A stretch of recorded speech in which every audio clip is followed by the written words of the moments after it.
Hello and welcome to one of our mashup shows where we bring in Jeff Chappy Chapman from Santa Anita and combine his first weekend previews with our own In the Money Players podcast. We're doing this show to talk all about the Santa Anita Derby mandatory pick six payout show. Make that the RUNHAPPY Santa Anita Derby mandatory pick six payout show. We're going to, of course, talk about that race as well. I'm your host, Peter Thomas Fornatal. Very happy to be back with you in the Brooklyn bunker. Once again, joined by Jeff Chapman, of course. Chappy, what's going on out there? Not too much. It's a busy weekend. I was just down at Clocker's Corner a few minutes ago. It looked like back in the old days. It was full of people, full of jockeys, trainers, owners.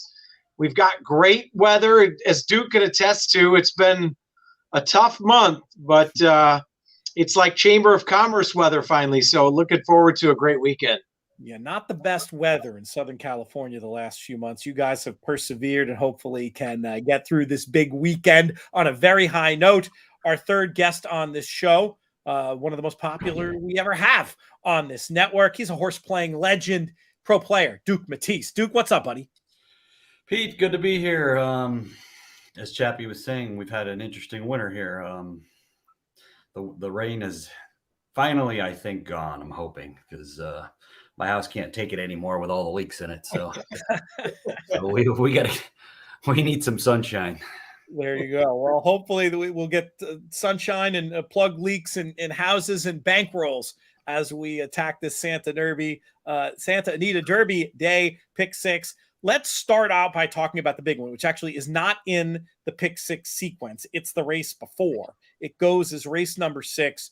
You know, obviously we're going to see some Kentucky Derby clues on the line in this one.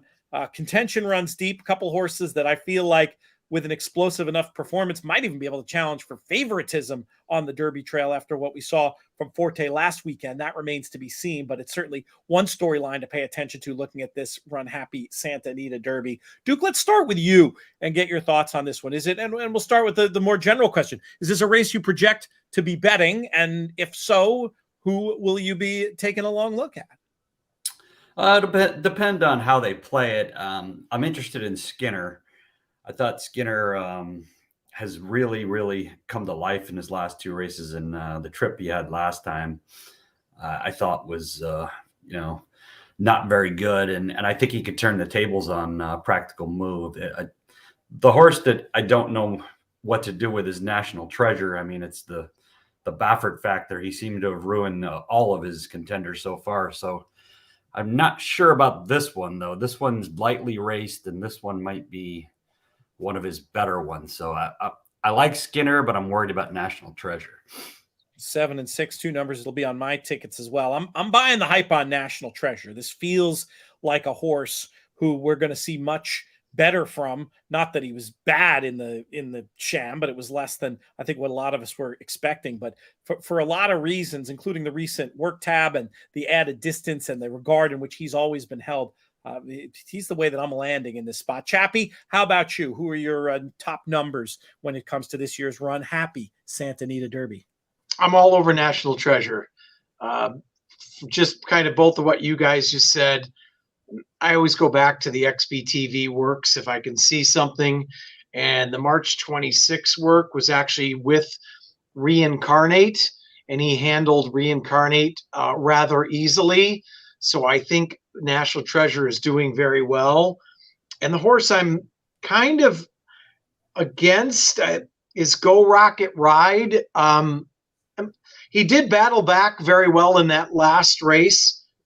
If you watch his last work, I don't know if Duke has or not on April 2nd, he still seems very green. He was throwing his head all around, wasn't relaxing. Talent is abundant, I think, but I think there's a lot still here to learn. So I'm kind of going against it. I think Go Rocket Ride's going to get a lot of play in this spot, Duke. Yeah, I hope he does, because I agree with everything you said. He was he in the workout, his head was definitely not into it. You know what I mean? He's just something was up there, and I don't think he improved off his first race. So I kind of thought he just stayed the same. So I'm kind of like against him too. like I said, National Treasure is the horse that is to beat if he goes back to what you think he can do. And I think Skinner's the improving horse. So that's where I landed on those two.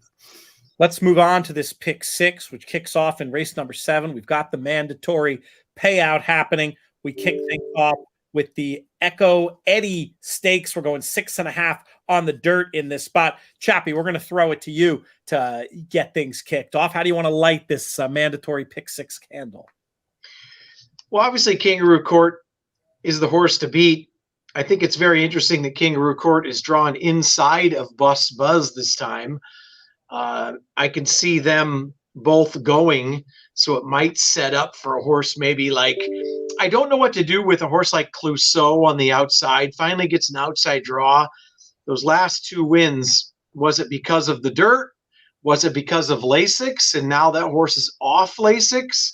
An interesting horse to, I did a show last night with Matt Dinnerman, and he provided some info on the 4 Clovis Connection. He said this horse is very talented, and he has a clocker up north that said that last work was one of the last couple works in the last 2-3 years that he said that was an absolute wow work from Clovis Connection. So, and I think this horse can sit off the speed. So I'm giving a big look to Clovis Connection as well. Like I said, Kangaroo Court, most talented. I'm interested to see what he does from that post 2 position. 2, 7, and 4. Or did you end up leading against Clouseau in the end, Chappy? I'm gonna include Clouseau. I think it sets up for Clouseau. I think Ian Kruljack obviously is having a tremendous meet. I like the outside draw, and he's 2 for 2 at Santa Anita. So I'm including Clouseau as well.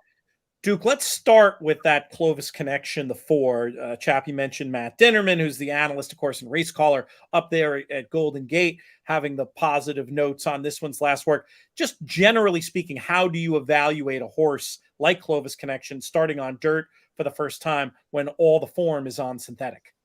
Yeah, it's a tough one. He does have a full sibling named Super Bill, who was 1 for 1 on the dirt that won at Pleasanton by open lengths. So, I mean, the dirt might not be a problem for him. So, I mean, that being said, he's probably the unknown horse that, can possibly beat Kangaroo Court. But, I mean, I don't believe Kangaroo Court will get beat in this spot based off his last race. His last race was super impressive coming back off the layoff. And I just think he might be just too good for these. Potentially singling there, Duke, in race 7? Yeah, I think I'll have probably 90% of my tickets with Kangaroo Court, and then I'll maybe throw in, like I think we talked about this last time. I'll probably throw in, a very minor ticket and use Clovis Connection and maybe Left Hand Man. Those are probably the 2 that I would back up with. Gotcha. So almost like and I'm going to say they're like C-level uses. You certainly don't want to have them equally, but if you can get some coverage with the 4 and 5, mainly pressing the 2, that'll be the approach as we kick off this pick 6. When we pivot to Santa Anita's 8th race, which we are on the turf, first level allowance, going 1 mile and an 1/8. Duke, we'll keep it with you. This is a good turf race, 9 furlongs. Pretty competitive field. I like 3 horses here I'm interested in, and I think my top choice is the 6, 7 Wonders. I'm surprised. The only thing I'm surprised about this horse is Dettori jumps to the Reckless Spirit. I'm not sure if he wanted the D'Amato barn, or I know because he's been riding for Yurton and he's been winning for Yurton the last week or so. I think he won 2 races for him, and I like the way he raced going 1.25 miles last time. He actually got used early in the race to clear and held on well for a good second. So I think he is definitely at 6-1, a definite horse to beat in there. The other 2 that I'm definitely going to use are Coalinga Road and General Mathis. General Mathis has really gotten sharp this year coming off the layoff. He's got 2 wins in his last race. He got in trouble in that 1.25 mile race, and I think he's a definite use.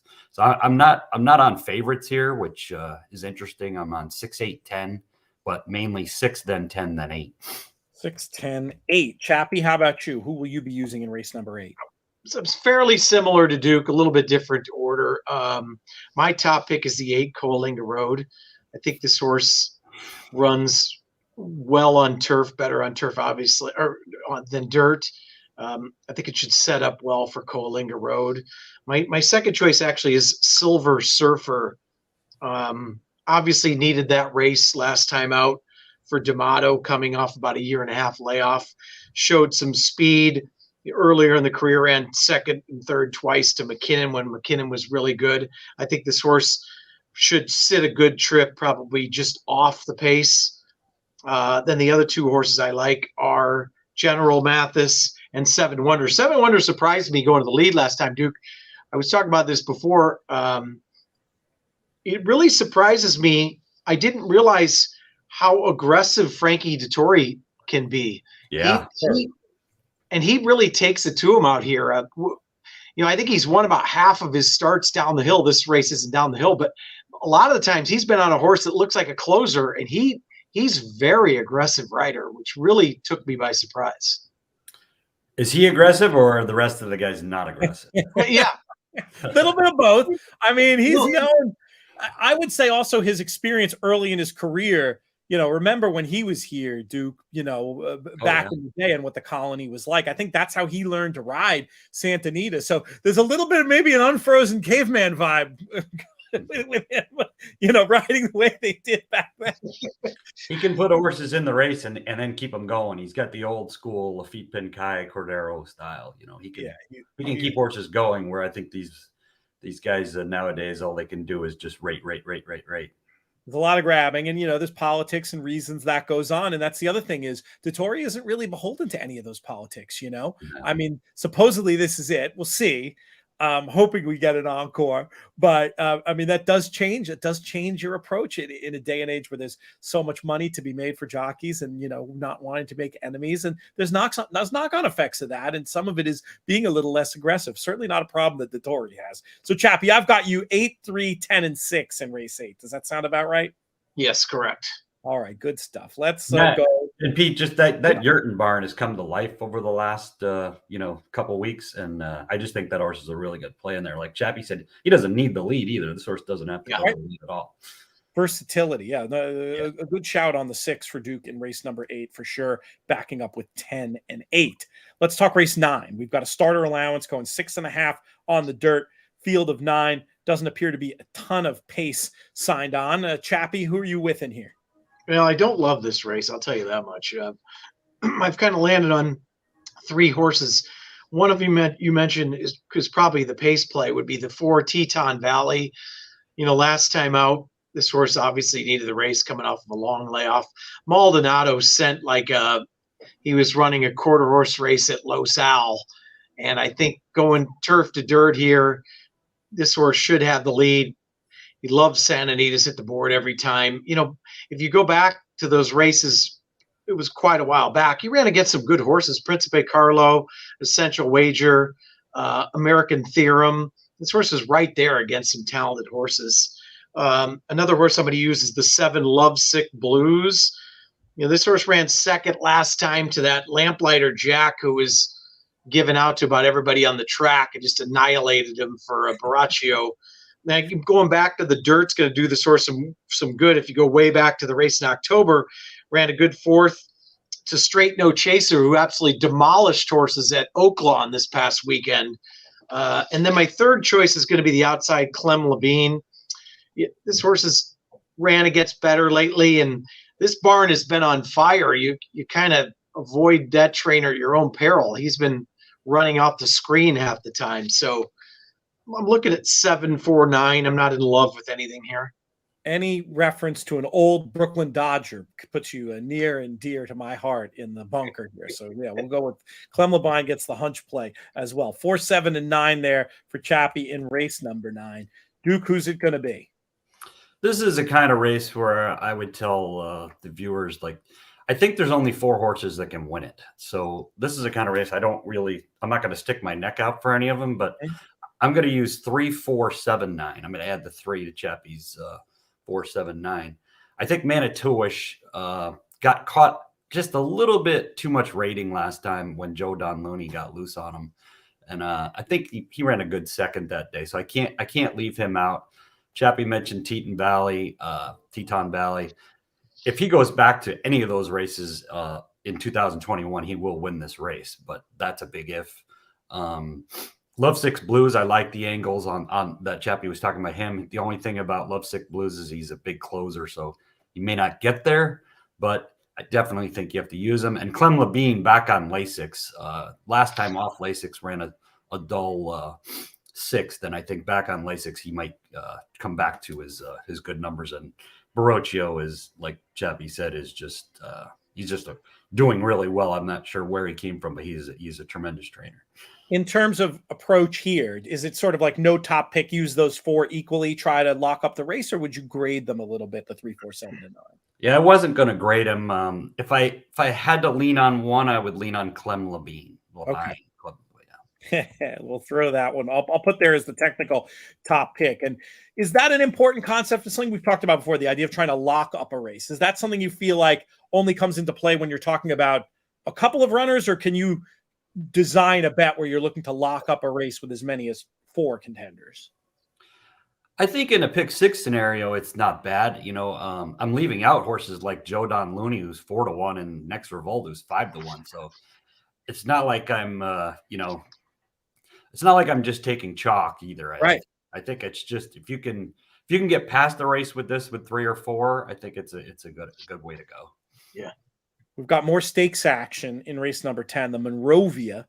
We're going down the hill, 6.5 for these fillies and mares, 4-year-olds and up. Duke, we've got a field of 11. Who's your idea of the winner? This is a tough race. I think this race and the last race are going to be the keys to this pick 6. This race has a lot of sneaky horses that have chances that I can't really throw out. I mean, there's not a lot of throwouts in this race. I'm going to use a bunch here. They'll probably be in waves, like you said, A's, B's, and C's. But Amy C is definitely going to be on one of those, the top of one of those lists. Just for, the D'Amato barn got 2 wins on the downhill. I mean, you can't leave him out. Yep. Tom's Beauty is a horse that I think is rapidly improving and won down the hill last time in a race where a couple of horses have come back to win already. 12-1, it would be crazy, I think, on that horse, but you might get it in this field. Awake at Midnight is a really interesting horse, the number 2. His turf race, or her turf race, wasn't bad. It was like a second race of her life, ran second in Jimmy Durante, I believe, at Del Mar, and really has run 2 really good races going 7 furlongs this year, and then stretched out to 2 turns and threw in a clunker. So I think the cutback with Awake at Midnight, return to grass, I think 15-1 is another crazy price. So those are the 3 I'm looking at, but I might have a lot more when it comes to my tickets in the pick 6. But they'll be, like I said, they'll be in waves of some on top and some below. Will you get to use all of them, or you think you'll have some eliminations? I want to have it all in this race somewhere, but that means I gotta scale down some of the other legs. So, but on the main ticket, there'll be 2, 4, and 8, and 8 will be probably the main one. Gotcha. And yes, it was the Durante, that big run, beaten Justin Nose, and that's a very interesting angle, getting back on turf for Awake at Midnight there. Chappy, how about you? Any more? Not that Duke doesn't have clarity in the race, but he has an approach that's going to be casting a wide net. Will that be similar to what you're doing, or are you going to look to get narrow here? Well, normally I'll do 2 tickets, and I'll probably single in one ticket and use the all button in the other, believe it or not. So my single in a race that most people would spread would be Amy C. 3 for 3 down the hill. And I went back and watched those replays, and she just fits the hill to a T and explodes late. And she might be the new queen of the hill. I love the post. I love everything about Amy C in the spot. So if she doesn't win, then we can go anywhere. I might make some cases for some horses, like Duke said, Awake at Midnight, even Elm Drive on the rail, and I can't stand horses on the rail that have been on the turf. I just love that last workout. and it is for D'Amato. The one horse I think is super interesting that Duke hasn't mentioned is Canoodling. I think Canoodling got really good for Pipey, and I think the way that horse showed speed routing should, you never know, but should love this downhill turf course. So my top pick is clearly Amy C. My second pick would actually be Canoodling, and then I'm 2, and then I could make a case for every horse in the race. Gotcha. Do you want me to name check the one Elm Drive as one that you'll definitely be having on some tickets here? Yeah. Okay, great. No, it's an interesting contest for sure. All right, I have a general question about the Santa Anita Oaks first, and I'm going to commit a host fail by asking a question I don't know the answer to and didn't prep either of the guests for. But the question, and Chappy, I think you might know the answer to this, with Faiza, who's going to go here, a solid favorite.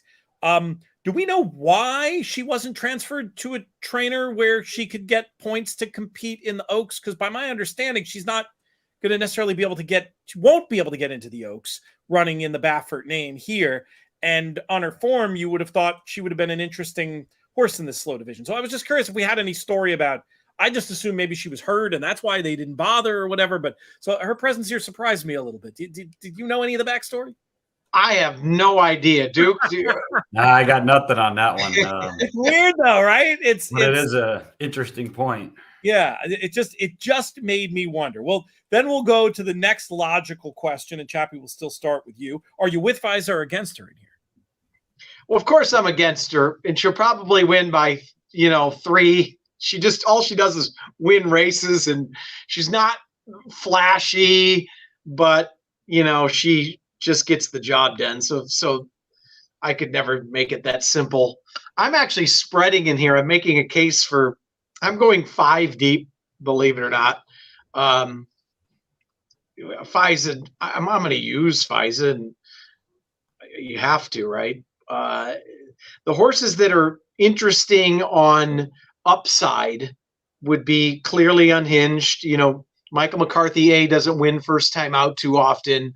Michael McCarthy is pretty conservative. He goes straight into a grade 2. This horse showed speed, but it broke from the rail. So had to show speed first time out. Was very impressive. I thought Window Shopping, what did it beat? So what? I just like the way the horse ran. I like the way the horse worked. I like that it won going a mile. Believe it or not, Duke's going to laugh at me probably here. Vengaza in the 2-horse race beat absolutely nothing. But if you go back and watch the works, now I know that Royal Ship is, kind of an aging horse. On March 27th, Vengaza easily outworked Royal Ship. I think the source has a ton of talent. It's going to be a huge number. And then Tell Me No Lies on the outside maybe needed that race and I think can turn the tables on Faiza. So I'm going to go 5 deep. That means Faiza's going to win by 2 at 6-5, and I'll be, idiot once again. It's a weird division. It's a weird division, and this race shows it. Chappy landing 3-6. I'm going to write it down as 3-6-1-8 on the top line with Faiza as your B, your sort of defensive use if you're right everywhere else. Duke, what do you think about this? What do you think about this division? What do you think about this specific race, the Santa Anita Oaks? I don't know. I mean, this race, I hate to take the 3 most logical horses and just move on, because that's what it looks like to me. It looks like clearly Unhinged, Faiza, and then Tell Me No Lies. I can't go with Venganza, even though that workout was good. But I mean, winning a 2-horse race, I just not for me. But especially stretching out, going 6 furlongs to 8.5 furlongs, I say no. Not easy. Window Shopping's a little more interesting because I had a huge trip on Window Shopping in her first start, and then just demolished a field like it was never ridden last time. At least she's gone the mile, right? So I think that would be my other one. But I really don't have a strong opinion. I'm kind of married to And Tell Me No Lies, because the trip in the Breeders' Cup I thought was bad. And she came back and did almost nothing wrong. She ran a pretty good second coming back, so she should improve. So I think I'm 8 on top with 5 and then 3-6. 8 and 5 is A's, and the 3 and the 6 to back up for Duke in this. And your thoughts on this division in general? I mean, that Oaklawn race, the fantasy, looked like the first one that was anything resembling fast. I'm just wondering if that's going to be the key form line for the Oaks, or if some of these horses could step up, or if you have your eye anywhere else. The term Nick Tamaro used that we've been joking about is that the 3-year-old fillies seem to have a case of the slows. Yeah, I mean, there's nothing out there that I think that Kentucky Oaks is going to be an interesting race, because there's nothing that's shown up that's a killer out there. So, I mean, that race might be more interesting than the Derby. Sometimes they're more interesting to handicap, and I find I can make cogent cases for big long shots a lot more often when no horse has run the expected speed figure par. That's exactly the situation it's looking like in this year's Kentucky Oaks. Certainly does. It's hard to know. Do you still go for the fastest? And I think that's going to point you to those Oaklawn horses, or do you start to get creative? We'll have a chance to do a lot of deconstruction on that front over the next several weeks. You can find all manner of programming on inthemoneypodcast.com. And I'll mention this one quick house plug as well on here. We're in that period of time where if you sign up for our In the Money Plus subscription service, Substack situation, you'll get all our extra Keeneland coverage and our Derby coverage for just the price of 1 month. inthemoneypodcast.com/plus to check that out. But we have another race to talk about right here and now. It's our nightcap. You guys were virtually arm wrestling about who. Neither one of you wanted to go at first in this one, so I'll flip a coin. We'll keep that drama going. But we've got this very open-looking 3-year-old filly, 3-year-old and up filly allowance race going a mile on the turf, an oversubscribed field of 13. Duke, we're going to go back to you with the key question when it comes to this Run Happy Santa Anita mandatory pick 6. How are we going to get paid? Well, this race, as Chappy and I were talking a little bit before we got on, is just super difficult. I mean, you just don't know where to lean, and the problem with me is I'm leaning on outside posts, which I don't like going a mile on the turf. So this could get ugly, if I get hung out in the first turn with both of my horses. But I like the 11 and the 12. The 11, Ancient Peace, has a 2-year-old figure that's just as good as any of these horses that are 3 and 4 now. So if she improves, I think she's definitely the horse to beat. Gets Pratt. Switching from Grand Motion to Sadler, I don't know much about that. I haven't really watched her workouts, but I don't think that really matters. But I just think, just on a talent level, if she can run that high of a figure as a 2-year-old, I think she's got to be used here as a 3-year-old in this spot. And then Chloe's Crown, the 12, I thought comes out of a very good race for Mike McCarthy, going a mile and an eighth, cutting back to a mile. The 12 post is tricky, but if Kimura can get this horse somehow over into like a 3-path, before the first turn, I think it's those two. My third choice would be Scarabea, just because she has stakes races that she's run okay in, and maybe back on Lasix may help her. She may just be good enough. A mile worries me a little too short, but I like 11 and 12 the best. All right, 3 numbers to play around with in there. Chappy will bring you in for yours in a second. Also, just want to let folks know watching on YouTube, we're going to do a little giveaway. If anybody can give us the cold pick 3 of the 3-year-old prep races this weekend, just runner, 1 shot per person. Well, we're going to be doing a little bit of a giveaway, perhaps a t-shirt, a JK shirt, a book, whatever you want. We'll figure it out for whomever can hit that pick 3. Put that down in the YouTube comments. And if you're listening to the audio of the show, you got to go over to the YouTube channel In the Money Media to put those suckers in there. Chappy, let's go to you for your thoughts on how we're going to close out this Santa Anita mandatory pick 6. Well, like Duke and I said, this is a tough race. I'm gonna try to use as many as I can. My top 3 in order. I'm gonna go with the Calbred Shocking Gray on top, the 10. This horse seems to be rapidly improving. 2 back, had all kinds of trouble and got out late and won very easily. Last time out, came back and won both times since Hernandez has taken over. Mullins has been on fire. I think this horse is getting better at the right time. My second pick is Scarabia from the same things Duke said. You're just facing much better, and if you can run close to Neige Blanche, Duvet Day, and going to Vegas, you're going to probably annihilate this field if this horse is anywhere near back to the form of last year. And then my third choice is Ancient Peace.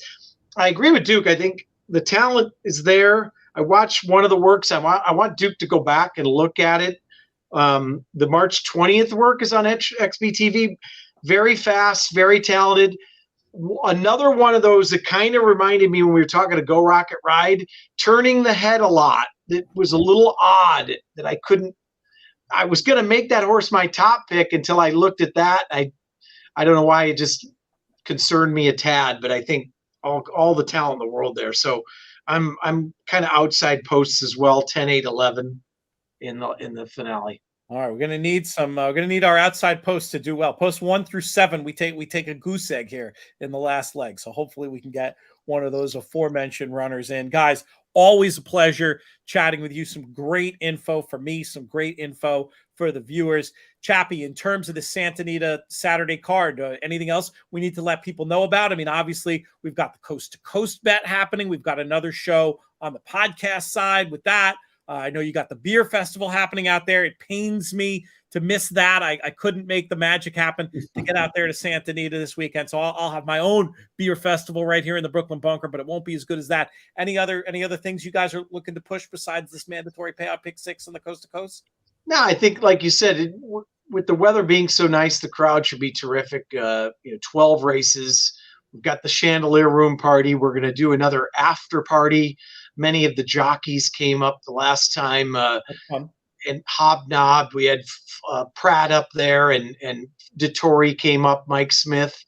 And that party should go till about 8 o'clock. After the race is over, that's actually open to the public to come on in, and there's some live music. So just looking forward to a terrific day, a big crowd, and hope everybody can come out. Duke, I hope I get to see you out here tomorrow. Yeah, I'm debating. I'm still on the fence. It's going to be a last-minute decision, so just depends how busy I get and if I can sneak out of here early enough. What time is post time? Noon. First time Noon. post. Yep. Yeah, so I got to be out of here by 10, which could be rough. Make it happen. Make it happen. I don't know. Well, I'll let you know, Chappy. It's going to be okay.